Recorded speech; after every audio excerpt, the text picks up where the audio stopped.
There is one important characteristic of worldlings that all believers must accept for what it is. I don't say we have to approve it nor condone it, absolutely not, because it's defective, but this is a core characteristic of worldly people. And very few worldly people are willing to admit this characteristic about themselves, and very few worldlings are willing to challenge it and to look for better. So that's why most people that become born again is by enforcement of the Holy Spirit.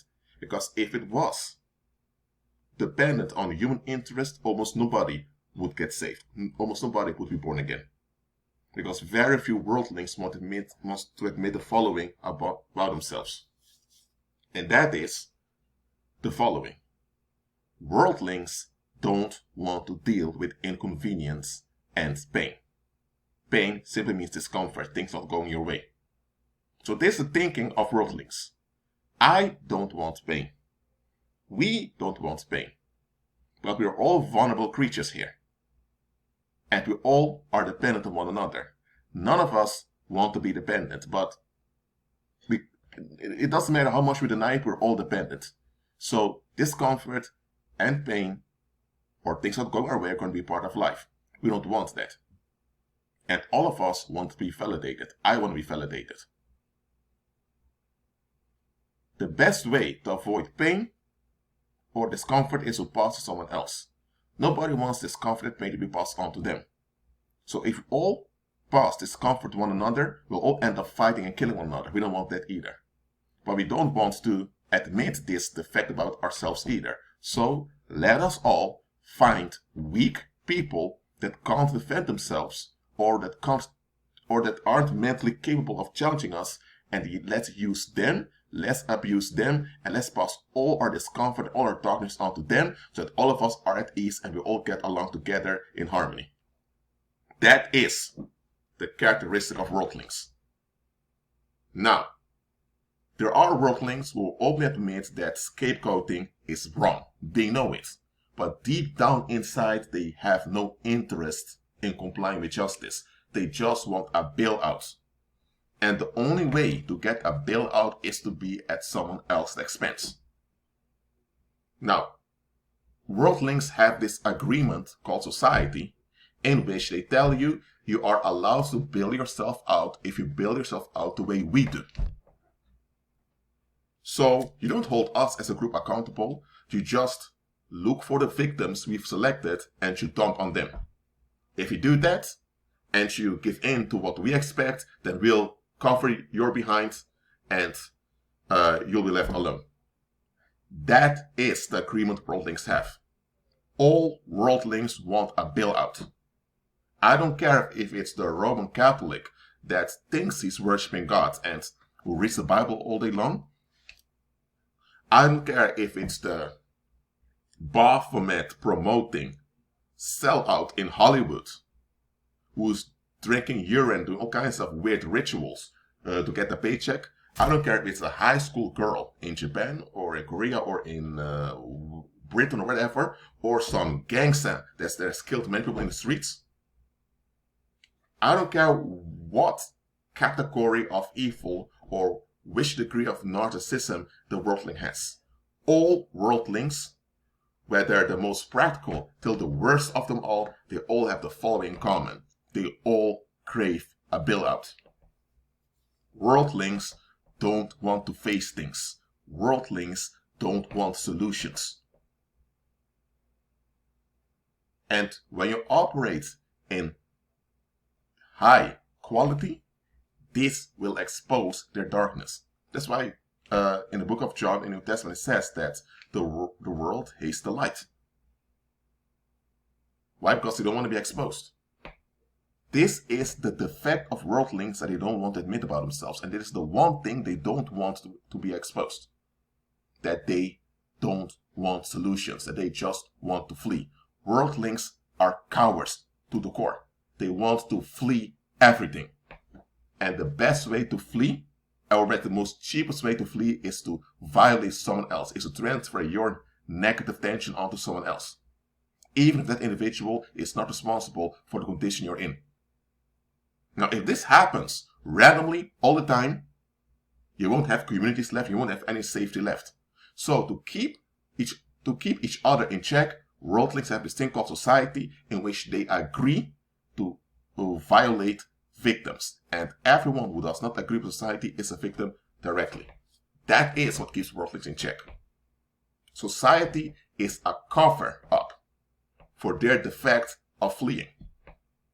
When you read the book of Revelations, when it talks about the great white throne judgment, that's the judgment seat where all the reprobate will go to, together with the fallen angels and the Nephilim and Satan.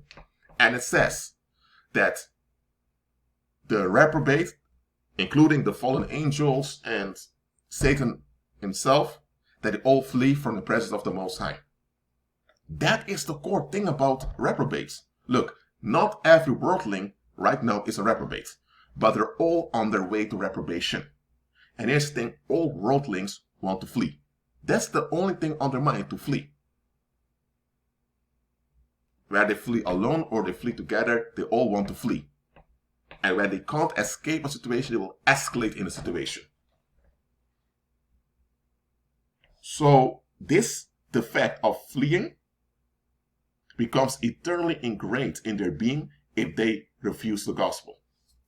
And that's why the reprobate, they'll escalate before the throne of Christ when Christ is returned, and that's why Christ will force them before the great white throne. Because it's then in full light, in full joy, that their darkness and misery is exposed for what it is. And because they're now permanently defect, in the sense that they're permanently fleeing, and they have no intention of ever looking for solutions, and even before the throne of God himself, they'll keep persisting in fleeing. That's why the Most High will deport them to the lake of fire, where their fleeing will only harm themselves, collectively. So, that's it. Worldlings want a bailout. And during his lifetime, there are many bailouts available. Some provided by society, some provided by politics, some provided by religion, some provided by demons directly. They all want bailouts.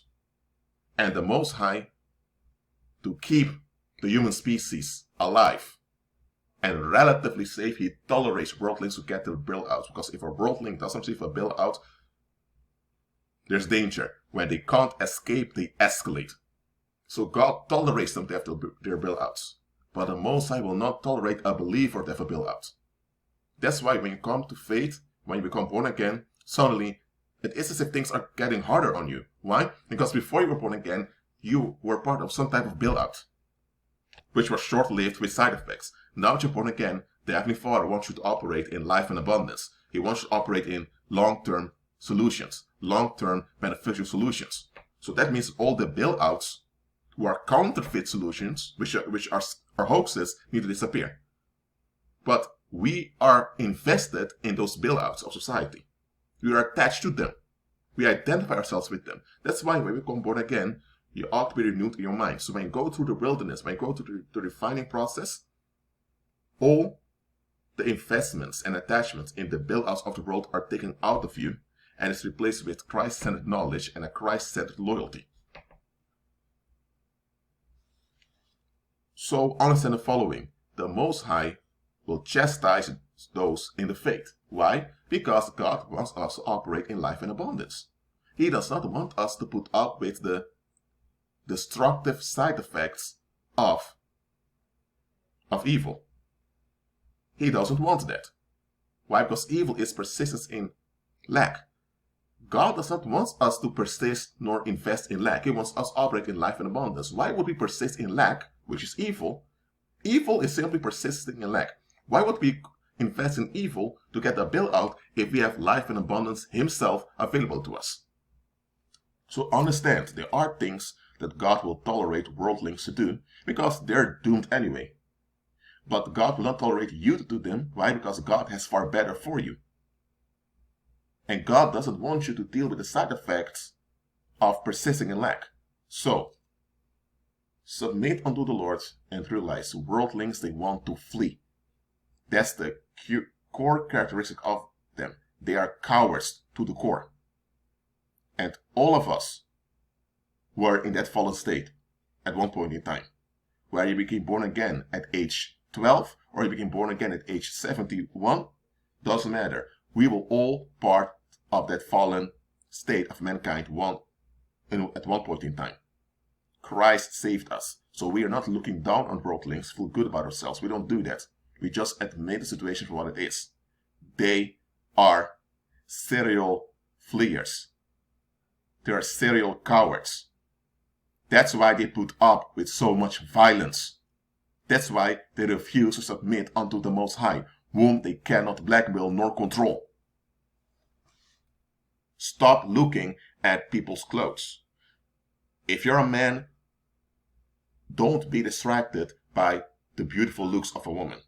I don't care if you use makeup or not. I don't care how beautiful her curves are, how beautiful her ass is, her legs or titties, whatever. I don't care. Stop being distracted by all of that. And if you are a woman, stop being distracted by the handsomeness of a man. I don't care how handsome he is. I don't care how thrilled he makes you feel, lady. Look at what you're dealing with. If they are not Christ-centered, that means they are in darkness. And if they are in darkness, that means that they are cowards. Whether they're open with their violence or they are covert, doesn't matter. Just because someone is open with their violence doesn't mean they're honest. They're not. They use the word honesty just to blackmail you into not retaliating against the violence they just admitted to you. If someone is not Christ-centered, they are a cowards to the core. And that means that they eventually will enable harm on you to get their bailout. Now, if someone is unsaved, they're not born again, they can have courage. So I'm not saying that worldlings can't have courage. I'm not saying that worldlings can't do good things. They can do good things from time to time, and they can have courage, but it's short-lived. To the core, all worldlings want to flee. That's the sole interest of theirs, to flee. So that narcissistic trait all worldlings have. Are all worldlings narcissists? No, they're not all narcissists, but they all have this narcissistic trait of wanting to flee. And unless they become born again, this defect will overtake them and they'll be permanently damaged for eternity. So, if you're born again, because I'm talking to people who are born again, listen. See people for what they are. Look, if you see a woman that's good looking and she's kind of that, okay, you have a good looking woman that's kind. Some would say that's a perfect combination, but hold on a minute. Is she Christ-centered? Oh, she's not Christ-centered. That means she's in darkness. That means she goes around in patterns and cycles. That means she's holding on to core expectations she hasn't examined. That means she's fearful of facing herself. And because she's fearful of facing herself, that's why she invests so much in getting validation from society. That's why she puts so much effort in her makeup and her looks. There's nothing wrong with a woman putting effort in her looks. There's nothing wrong with that. But if a woman is addicted with putting effort in her looks, it is because she's fleeing. That's why you have females out there who they sleep around or they go from boyfriend to boyfriend, husband to husband. They always are complaining. Why? Because they don't want to look into the mirror. They don't want to face themselves and recognize that they are in a fallen state and they need God. That's why you have men out there who are wife beaters, or they hate females, or they're just filled with anger and they want someone to violate. Why? Because that's fleeing. Them violating someone else that can't defend him or herself makes them feel important. That's why you have men walking around with guns and weapons, not because they want to defend themselves, because there are people walking around with weapons because they think if they carry a weapon, they're safer, which is not true. That's why I don't recommend people walk around with weapons. There are people out there who carry weapons not because they think it will keep them safe. It is because they want something, some physical leverage to harm others. And why do they want to leverage to harm others? Because when they harm others, they feel important. Because they don't have any self-worth. So their self-worth, they extract it at the expense of other people. They are fleeing. That's why you have people molesting children. Why? To feel powerful. To have this tiny, defenseless human being that can't defend himself, herself, and they can have their way unchallenged, makes them feel important. Why? Because they don't get their self-worth from the Most High, which is what they should. So because they reject submitting to the Most High, they need to get some type of compensation in its place. And this high of controlling others is the compensation worldlings have. Some are completely invested in this high of controlling others. Others are less invested, whether they're purely invested in it like child molesters and psychopaths are, or they are less invested like the average commoner. They are still all invested in fleeing. All worldlings are serial fleers. So do not expect solutions when dealing with worldlings. Expect bailouts. And you know what? Sometimes you just need to let people get the bailout they want, because bailouts work in relieving tension. And sometimes that's what's needed immediately. Okay? So just because you know something's just a bailout doesn't mean that always you need to hinder it. Sometimes let it happen. Because God tolerates worldlings after bailouts to prevent worse from happening on the earth. Because God is ultimately in control, because he allows evil to play out so that evil will destroy itself. But still then God restrains evil through believers. And sometimes through divine intervention. But most of the time he's doing it through believers. That's why the Most High will allow some worldlings to take advantage of you to get their bailouts. Why is God allowing that? He is allowing it to happen because he knows if those worldlings can't get their bailout, they will escalate. So know right now that God will allow some worldlings to take advantage of you. Not because you deserve it, not because God's in agreement with what they're doing, but because that's all they can get in that pathetic self-destructive state of theirs. Because they refuse to humble themselves and to receive life in abundance. The Most High has strong, loving, intense affection for all human beings. All of us. But the reprobate who persist in evil, they're dangerous. So God will not walk in love with them. God will resurrect them. But because they insist in being dangerous, God will quarantine them in the lake of fire forever. So God's love will keep them alive, and they will abuse the life they have forever. That's why you have the lake of fire. God has no hatred, no bitterness, and no ill feelings against any human being. God is all about joyful solutions and life in abundance. It's the reprobate that insists on misery. So God will quarantine their misery in one location, the lake of fire, so that the rest of heaven and earth is freed from their ruin and their destruction. During his lifetime, you still have reprobates around, and you still have worldlings that are able to become believers.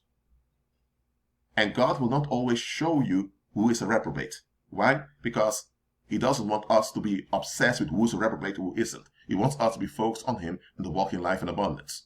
If someone's a reprobate and they fooled you and they have taken advantage of you, realize this, believers, it's not really you that they've abused, it's the Most High himself they've abused through you.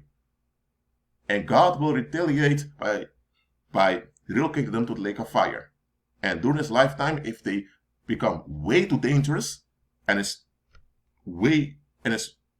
not responsible to allow them to continue living, God himself will make sure that they pass away before their time. As he did both in Old and New Testament, as he did with Sodom and Gomorrah, as he did with Ananias and Sapphira, as he did with King Herod. So, keep on walking by faith, keep walking in love towards other people, and know what you are dealing with. Be at peace.